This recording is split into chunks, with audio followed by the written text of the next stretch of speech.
no livro Mantras de Vida, de Loester. Sou simples no falar, porém faço compreender tudo o que quero dizer.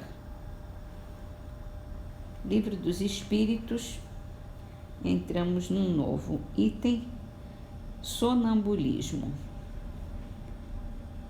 A pergunta número 425. Eu vou ler primeiro a nota de Kardec, que é a explicação do sonambulismo. No sonambulismo, o espírito está na posse plena de si mesmo. Os órgãos materiais, achando-se de certa forma em estado de catalepsia, deixam de receber as impressões exteriores.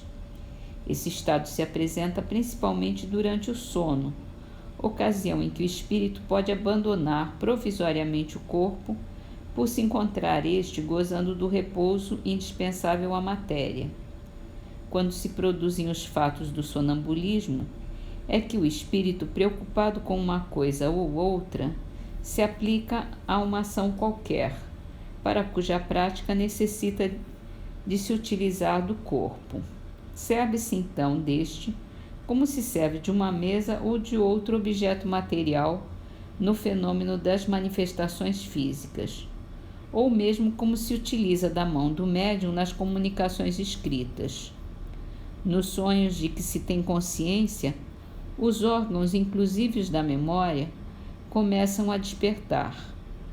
Recebem imperfeitamente as impressões produzidas por objetos ou causas externas e as comunicam ao espírito, que então, também em repouso, só experimenta do que lhe é transmitido sensações confusas e a miúde desordenadas, sem nenhuma aparente razão de ser, mescladas que se apresentam de vagas recordações, quer da existência atual, quer de anteriores. Facilmente, portanto, se compreende porque os sonâmbulos nenhuma lembrança guardam do que se passou quando estiveram no estado sonambúlico, e porque os sonhos, de que se conserva a memória, as mais das vezes não têm sentido.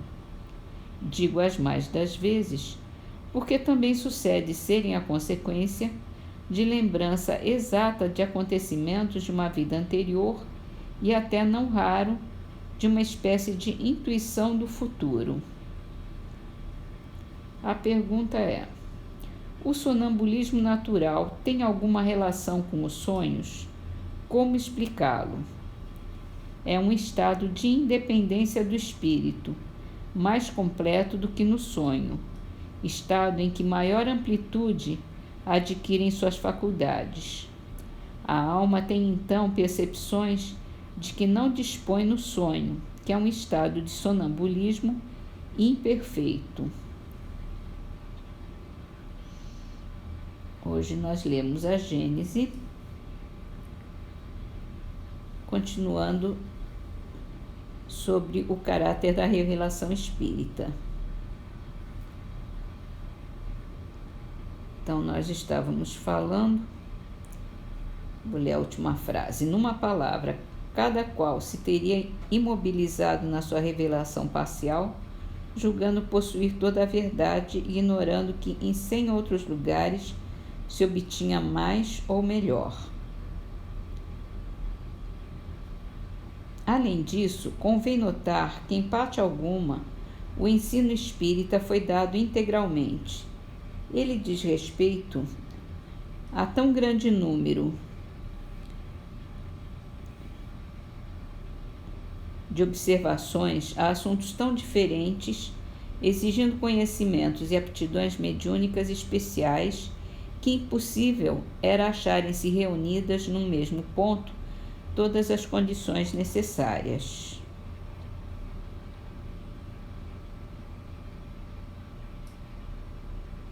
O ensinamento, devendo ser coletivo e não individual, foi dividido pelos espíritos, disseminando o assunto de estudo e de observação,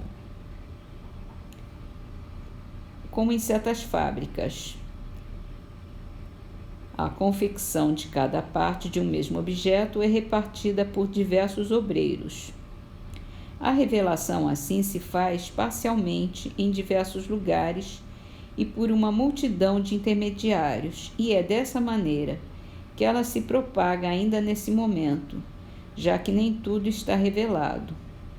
Cada centro encontra em outros centros o complemento do que se obtém e é o conjunto, a coordenação de todos os ensinamentos parciais que tem constituído a doutrina espírita. Era, pois, necessário grupar os fatos esparsos para ver sua correlação, reunir os documentos diversos, as instruções dadas pelos espíritos sobre todos os pontos e sobre todos os assuntos, a fim de compará-los, analisá-los, estudar as analogias e as diferenças.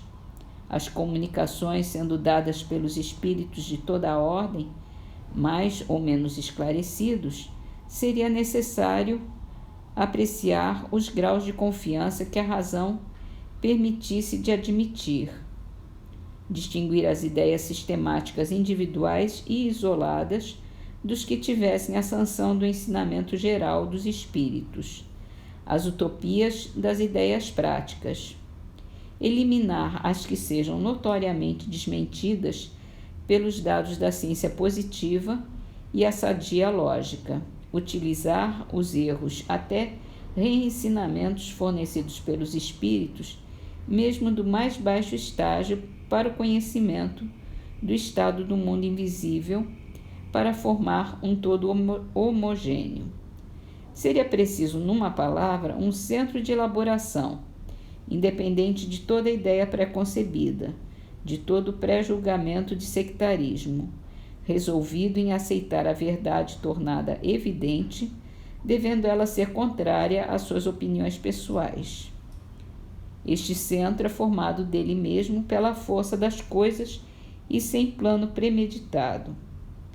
Esta concentração espontânea das forças esparsas deu lugar a uma correspondência imensa, monumento único ao mundo, quadro vivo da verdadeira história do espiritismo moderno, onde se refletem, por sua vez, os trabalhos parciais, os sentimentos múltiplos que fizeram nascer a doutrina, os resultados morais, os devotamentos e desfalecimentos, arquivos preciosos para a posteridade, que poderá julgar os homens e as coisas sobre peças autênticas. Em presença desses depoimentos irrecusáveis, em que se tornariam, na sequência, todas as falsas alegações, as difamações da inveja e do ciúme.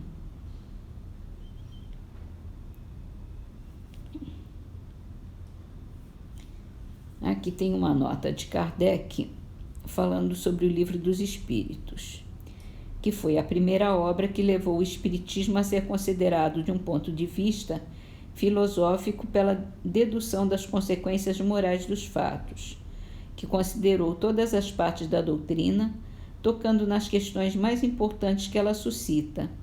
Foi desde o seu aparecimento o ponto de união para o qual convergiram espontaneamente os trabalhos individuais.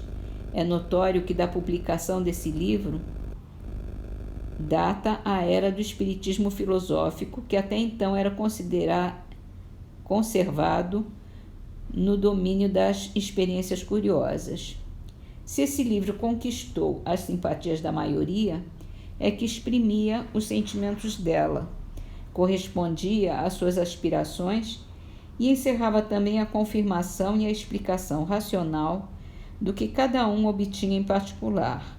Se ele estivesse em desacordo com o ensino geral dos espíritos, teria caído no descrédito e no esquecimento. Ora, foi aquele ponto de convergência, de certo, não pelo homem, que nada vale por si mesmo, que morre e desaparece, mas pela ideia, que não fenece quando emanada de uma fonte superior ao homem.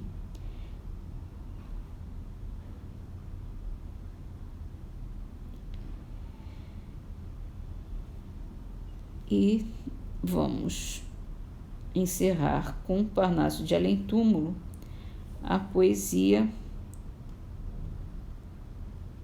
é de Antero de Quental